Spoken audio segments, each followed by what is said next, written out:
Live from Los Angeles, welcome back to Good Morning LaLa. On Wealth Wednesday, it's important to get a coach, a mentor, or something. We have a beautiful author, speaker, coach in the house, Kimberly Fulcher. And so tell us a little bit about what you do. So I primarily work with entrepreneurs and executives. My wheelhouse is in putting more females into leadership positions, helping female-founded companies get funded. So I do a lot of work around that. And then I speak and I write. I'm working on my second book right now. Amazing. I got my first one under my belt. I joke that it's like, you know, having a baby with no epidural. It'd be painful. Painful. But I find your personal journey so inspiring. Oh, thank you. Bankruptcy, midlife crisis, the wake-up call from Oprah. Take us back to the beginning. So I had this really interesting experience. Back in the dot-com bubble, I founded a company, and we sold that company in less than 2 years for $40 million. Returned a great, return to our investors, and I was dubbed this kind of wonderkin. And on that ego started my second company, and the universe went, you have something to learn. That company did not succeed. And, you know, it was a grueling 5-year journey that really took me out of myself.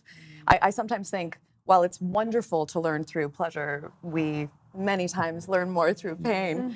And so that company went out of business, and we took it into bankruptcy, and that was, you know, financial triage, speaking of money.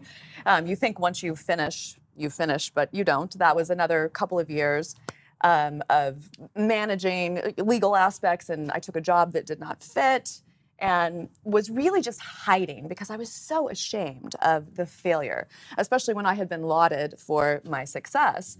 And I find that with so many of us, we really attach our worth to what we're able to accomplish and to the approval of others. So it really took me down. I joke that I was not just down on the ground, I was like flat on my belly with a mouth full of mud.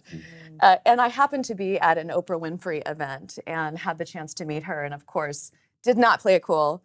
Fangirled all over her, you know, oh my gosh, Oprah, I admire you so much. And I'll never forget, she took both of my shoulders and she looked directly in my eyes and she said, beautiful girl, I want you to believe in yourself, or I want you to admire yourself.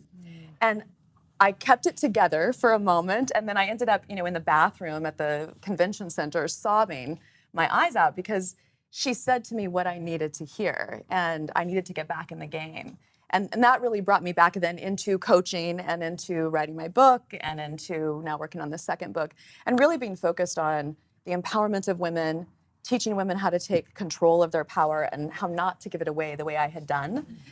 So very painful learning experience, but I've really endeavored to turn that into something that can help other people now. Wow. I think it's interesting because I think I completely agree.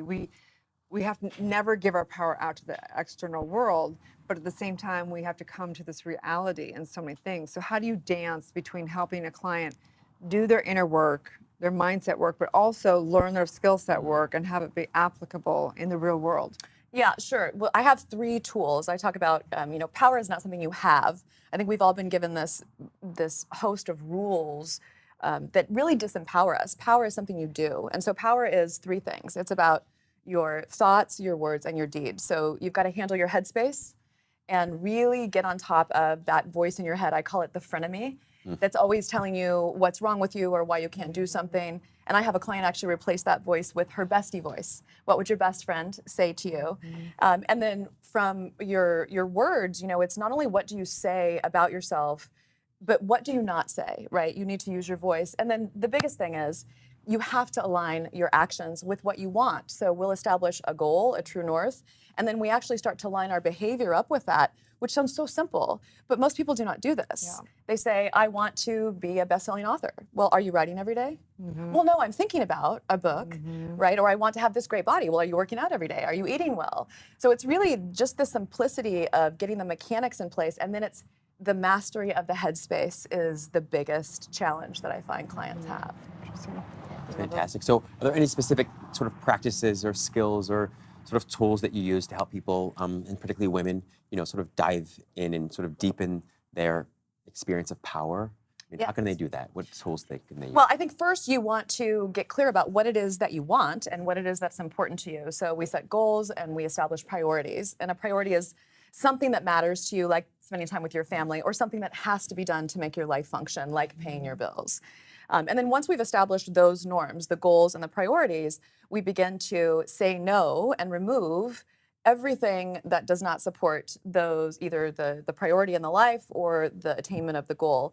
Again, sounds so simple, but what we find is, we give our power away, men and women, but I work primarily with women, by, ruminating over the person we're upset with, somebody who said something to us at the office, by feeling bad about ourselves because we passed someone in the hall and they didn't say hello to us the way we thought that they should, by really connecting to failures in the past and attaching our worth to that. So I really help the client to actually identify, where is your power going? And guys, it's right here. It's what are you thinking about? Because your thoughts precede the energy you put out into the world.